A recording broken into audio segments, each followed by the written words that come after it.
Good morning. How y'all doing? I'm glad to be here with you all. Lower this a little bit. Shorter. I'm really glad to be here with you all. It's an honor. As Julia mentioned, I'm from right around the way, right across the state line, Pascagoula, Mississippi, born and raised.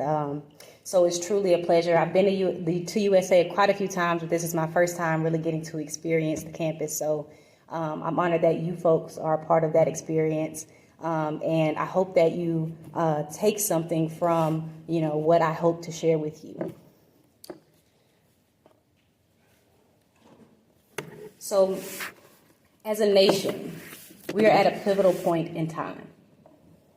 A time where we are confronted with the harsh reality of division, where we are more polarized than we are unified, where destitution and hardship have become accepted as natural parts of life instead of failures of policy, where democracy hangs in the threads and our values and beliefs are shaped more by our political affiliation than our concern for our collective well-being, where the dream of a mutual love for fellow man never quite came to fruition. We are a nation divided. Today, we remember the legacy of a great man, Reverend Dr. Martin Luther King, Jr., a man who was a civil rights giant, whose efforts shaped the movement to end segregation, ensure voting and civil rights for all Americans, regardless of race, gender, class. A man whose legacy has been hijacked and used to illustrate the greatness of the United States of America. But nothing about his legacy supports the illusion of American greatness.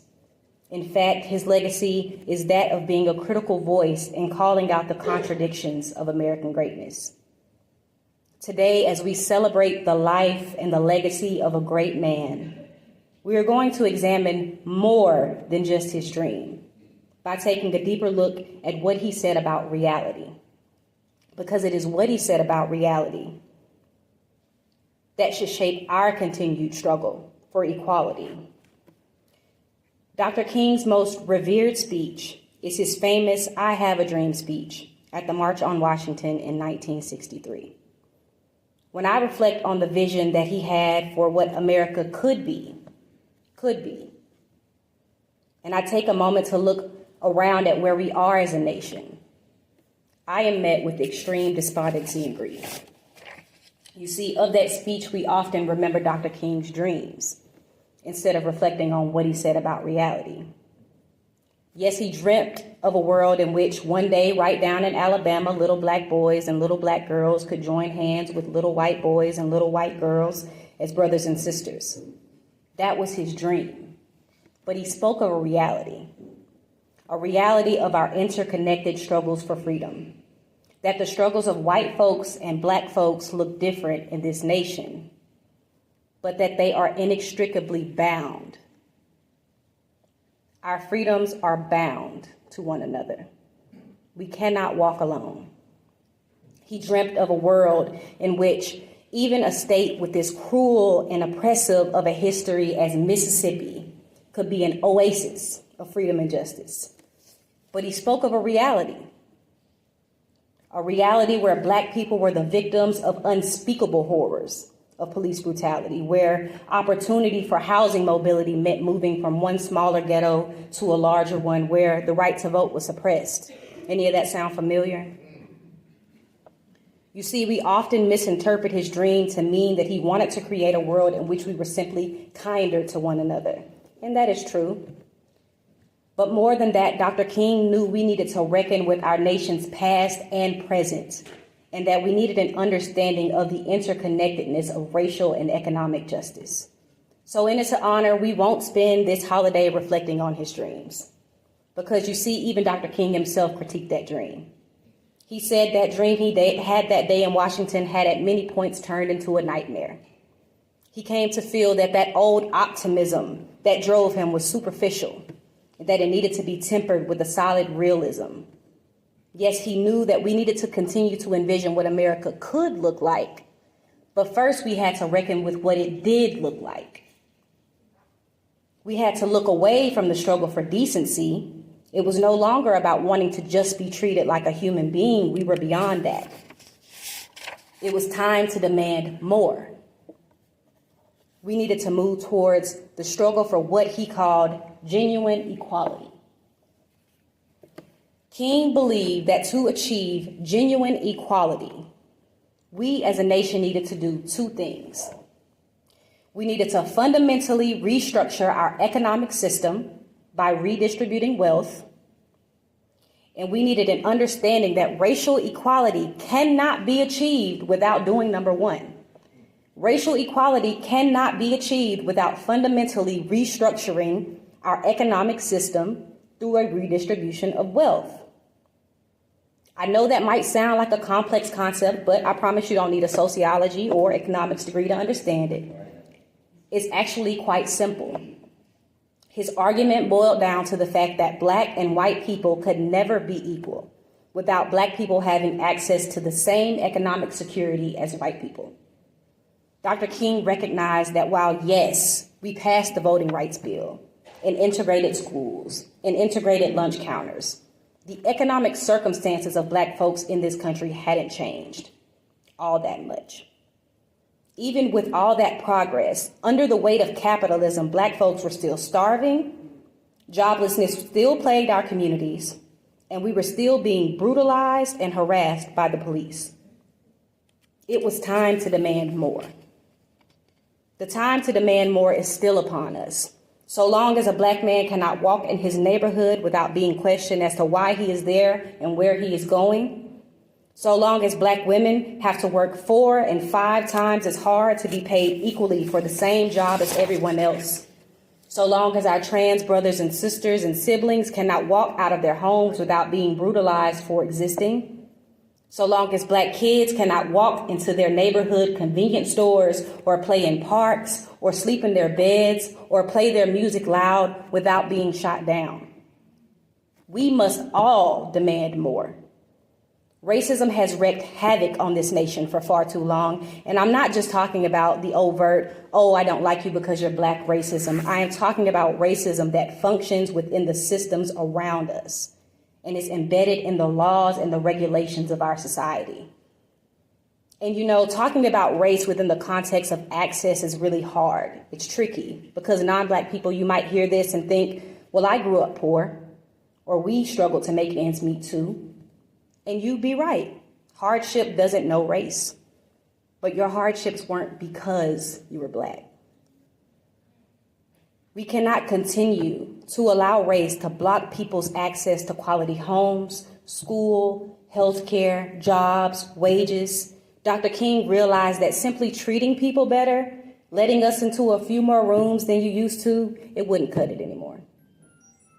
To address the fullness of the problem of racism, you had to address the problem of capitalism, a system that allows wealth, the thing imperative for survival, to be stockpiled by few while the many work twice as hard for crumbs. This is a system that can eat you alive regardless of the color of your skin.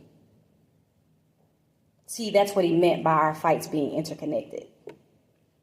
Dr. King criticized the economic system of capitalism. He criticized an economic system that could free people from 400 years of captivity and forced labor without giving them any means to survive. No housing, food, money, or land.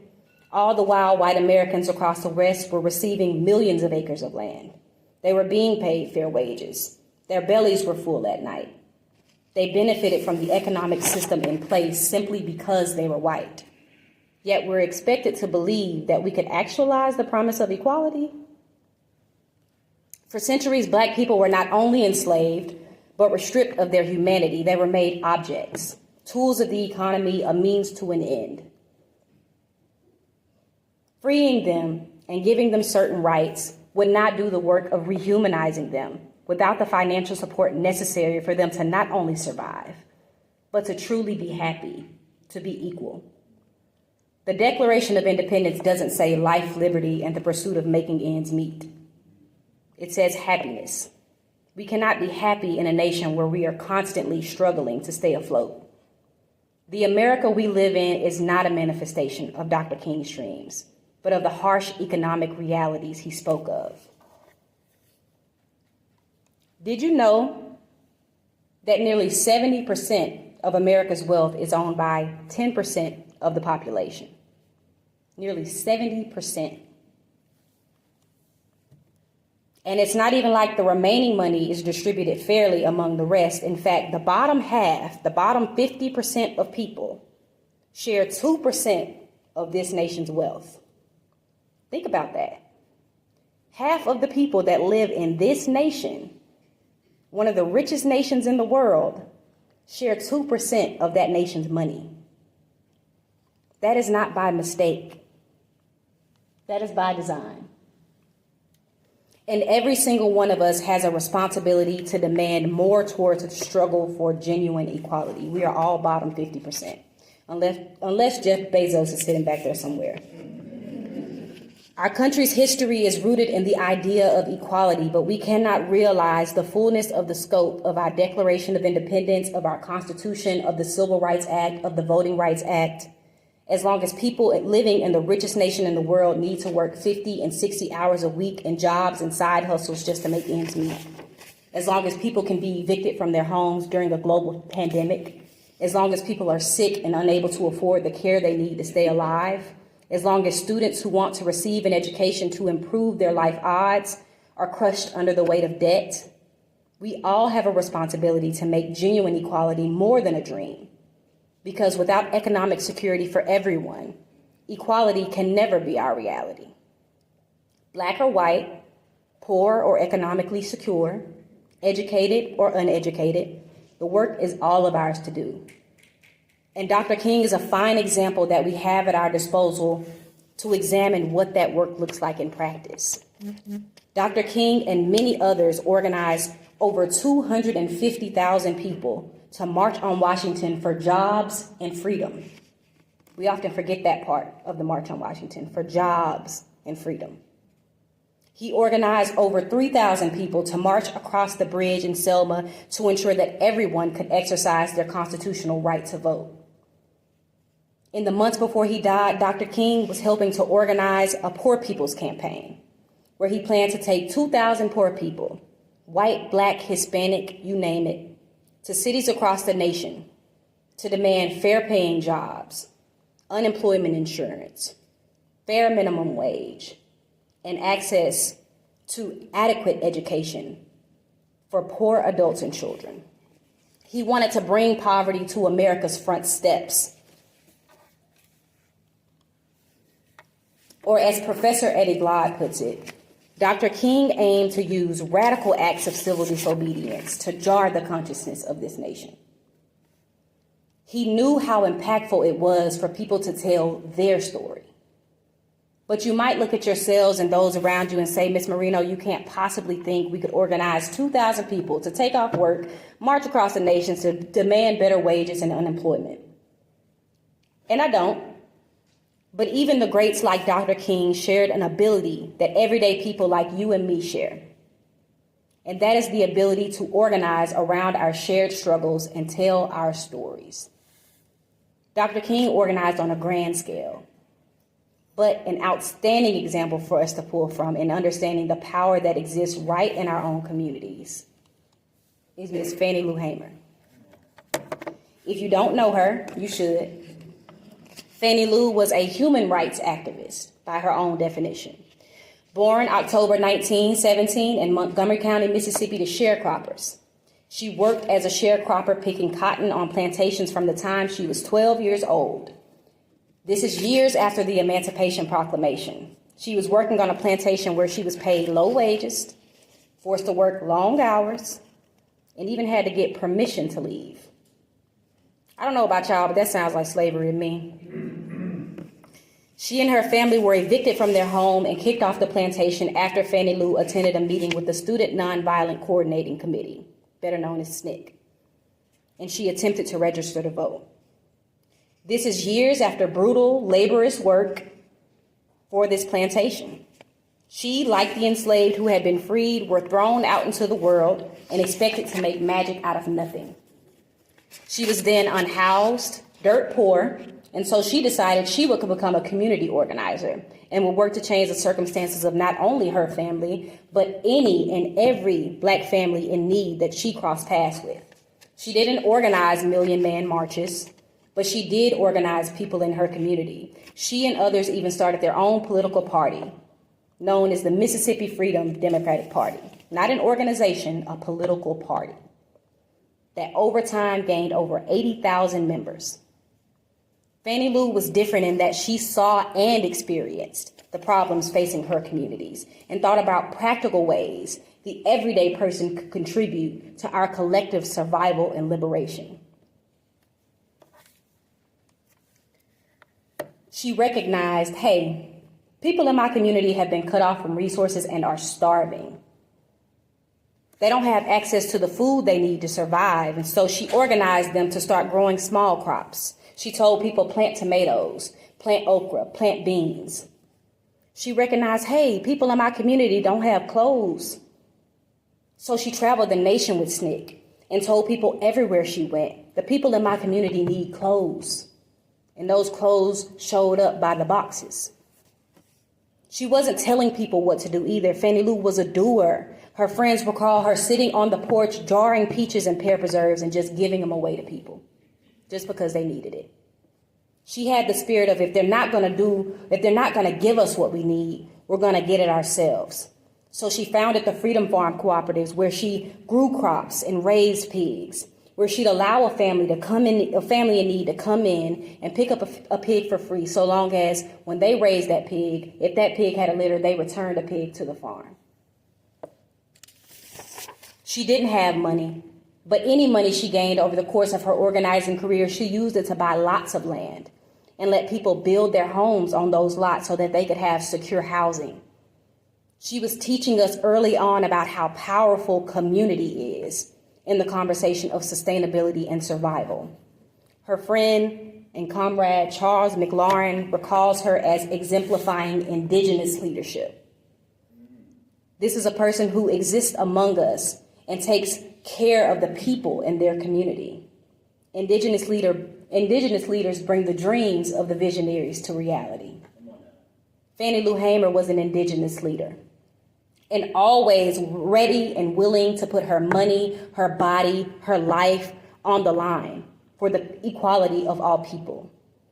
I think one of the most heart-wrenching examples of this was an account that she shared at the Democratic National Convention in 1964.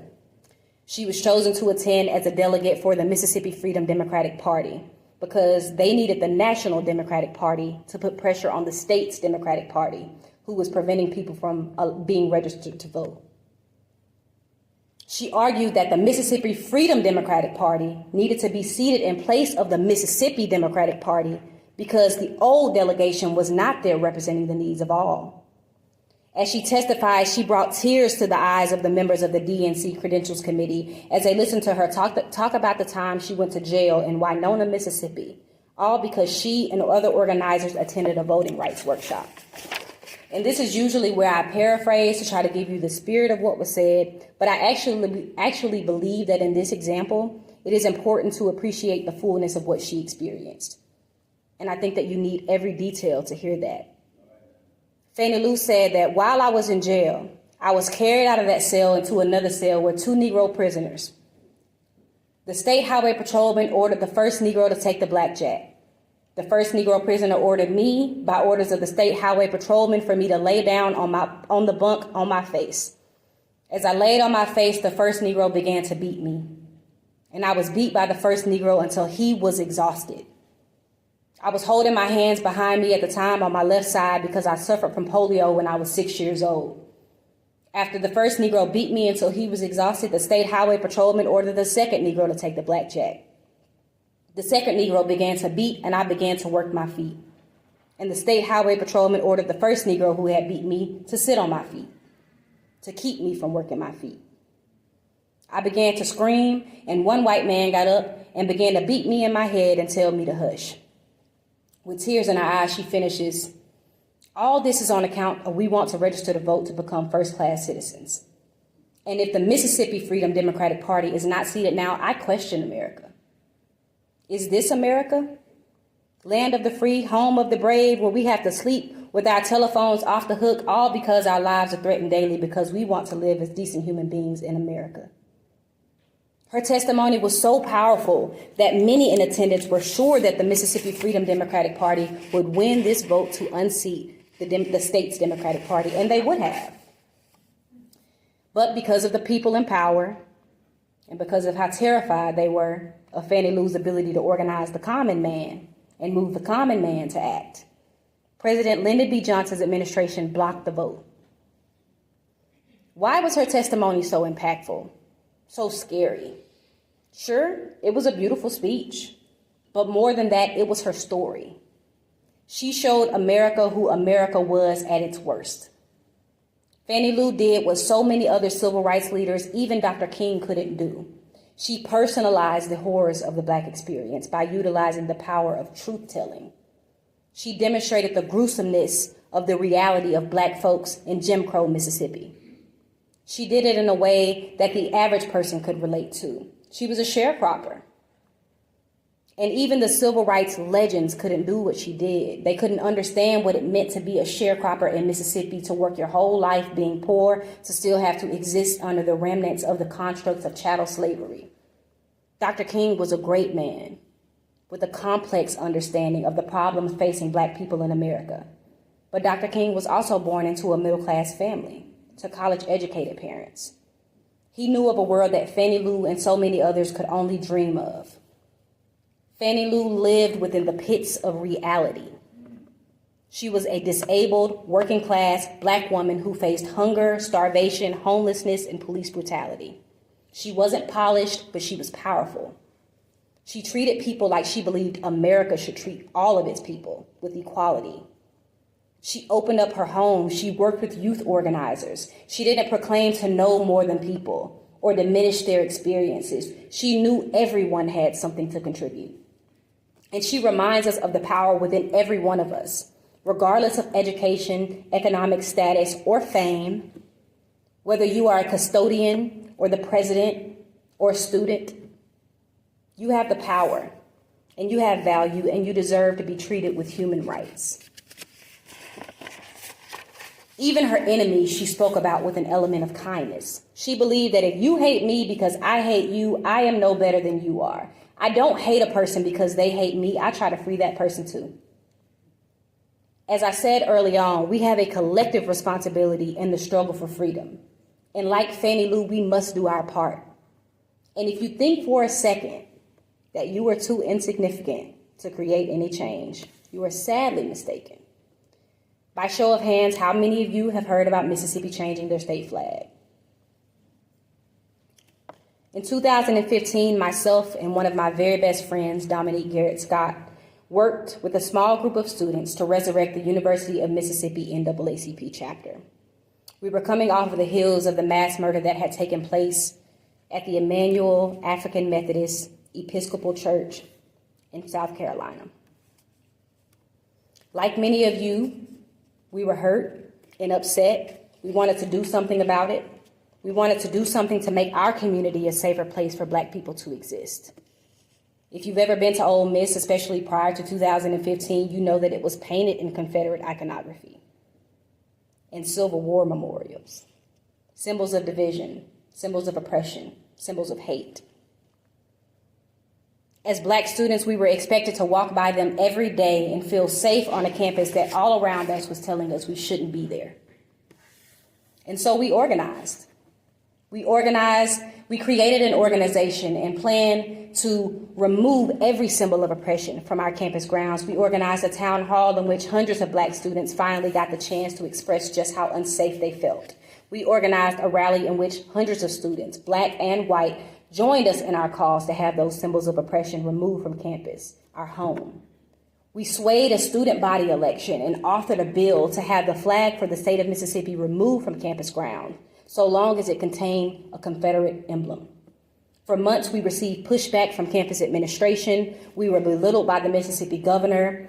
We were threatened, followed, harassed, assaulted by members of the Mississippi KKK. But we had a movement much bigger than ourselves, and together we outnumbered them. We out-organized them. We outworked them. And on Monday, October 26, 2015, the flag came down. And then for the next few years, we start to see this wave of colleges and campuses across the state of Mississippi remove the flag from their campus ground. Nearly no school would fly the state flag. And on November 3rd, 2020, 5 years later, Mississippi voters finally adopted a state flag that represents the true diversity of the state. Now, this didn't end extreme poverty across the state. It didn't end Jackson's ongoing water crisis. It didn't end hunger or replenish food deserts. But it did show the power that even students can have against institutional powers when they come together through collective action for the sake of genuine equality, for the sake of ensuring that everyone has access to safety within their communities. So on this Martin Luther King Day, I urge you once again to remember that we are more than what we are capable of dreaming up. Remember what we have done and what we can do when we come together in the name of genuine equality. We must remember to ground our fights in reality, in the needs that exist around us. We must remember to come together and uplift even our most marginalized communities, because collective liberation is the only true freedom that we can experience. Finally, we must remember that we stand on the shoulders of doers, people who did more than just dream, people who observed the needs of those around them, sought solutions to address those needs, put their jobs, their bodies, their lives on the line for the sake of genuine equality. We are not yet a manifestation of Dr. King's dream, but we do have the power to make those dreams our reality. Thank you.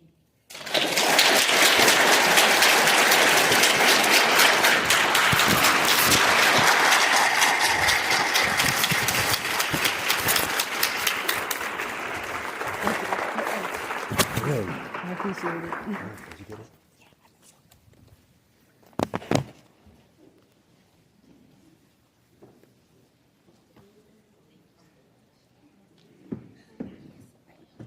I want to ask for an additional round of applause for that brilliant and perceptive lecture on the legacies of Dr. King and Fannie Lou Hamer. And now we have a selection by the BSU Gospel Choir.